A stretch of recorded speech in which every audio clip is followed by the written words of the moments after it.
Keluarga Agung Bangkes Banpol, Badan Kesatuan Bangsa dan Politik. Iya.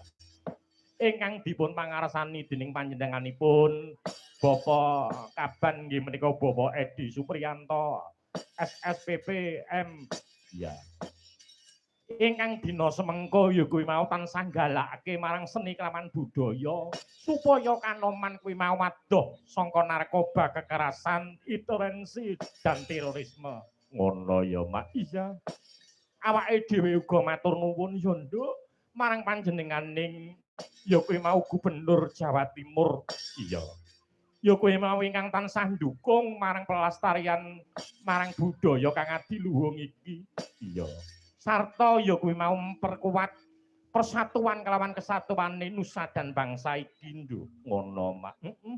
Ingkang kaping telune ya kuwi mau awake dhewe ngaturake panuwun marang Kepala Bankes Banpol Provinsi Jawa Timur atas ya kuwi mau terselenggaranya wujuding budaya pagelaran wayang kulit malam hari ini, Nduk. Ngono, Mak. Heeh.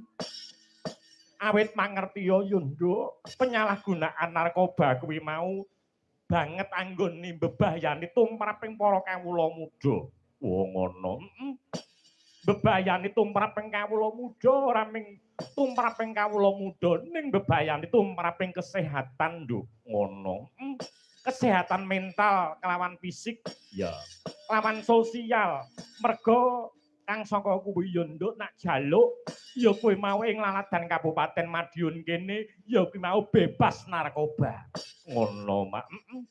Matur sembah nuwun. Bangsa Indonesia ya kuwi mau bangsa sing majemuk ya, Nduk, ingkang ya kuwi mau dumadi saka pirang-pirang pulo, pirang-pirang golongan, pirang-pirang suku. Oh, ngono. Mula wujuding kerukunan kudu tansah dibudidaya, mulih lestarine nusa kawan bangsa iki ben iso stabilitas kehidupan berbangsa dan bernegara kuwi mau bisa mencapai tujuane, Nduk. Ngono ya, Mak. Wawasan paham radikalisme ya kuwi mau lawan separatisme ingkang ya kuwi mau tumuju marang terorisme ingkang dina semengko saya berkembang, Nduk.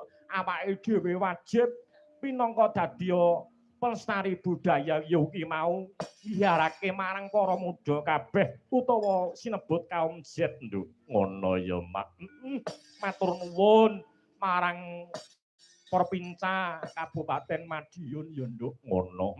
Mapan ana ing Kecamatan Geger. Iya. Awake dhewe sowan mrene. Iya, sak prekanca. Iya. Kelawan ya mengko putra daerah anakku Dinandra. Wah, ngono. Sing meraih ya kuwi mau juara festival dalang remaja, Nduk. Ngono. Sowan ngabiyantara yen ana tunadungkape nyuwun Gung Samudra pangangsama. Iya.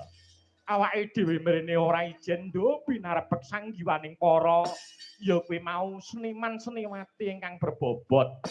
Iya. Tur dasare dina semengko ya kuwi mau kepareng ana rawuhe Abah Haji Muhammad Syakirun, Nduk. Ngono. Saprikanca ya sing sangka Jakarta uga kasta dening panjenengane. Weh, ngono. Sapa wae, Mak? Engko tak kenalake. Ya. Ora lali ya kuwi mau artis Jawa Timur, Nduk Hani Kusuma. Iya. Sing mijil sangka Laladan Blitar. Blitar nggih, Dik. Tulungagung. Wah, iya. Nyawang Hani Kusuma terus nyawang bojoku piye ngono rasake. Ayo. Kok rasane piye? Aku ki wis tuwa isone ya kurang mbayangke tok ndahne yo. Ya ngono. Bojoku biyen ya ngono kuwi. Weh ngono kuwi. Awake ya cilik wing-wing ngono kuwi, Nduk. Bareng udakara kumpul karo aku wis 20 taun ki bledhos ora karu-karuan. Ya ngono. Ya alhamdulillah barokah, Nduk. Ya. Sinengku yang Widyawati 1 2 3 4 5 6 7 8. Ana 8. Nduk Hani Kusuma. Ya. Ingkang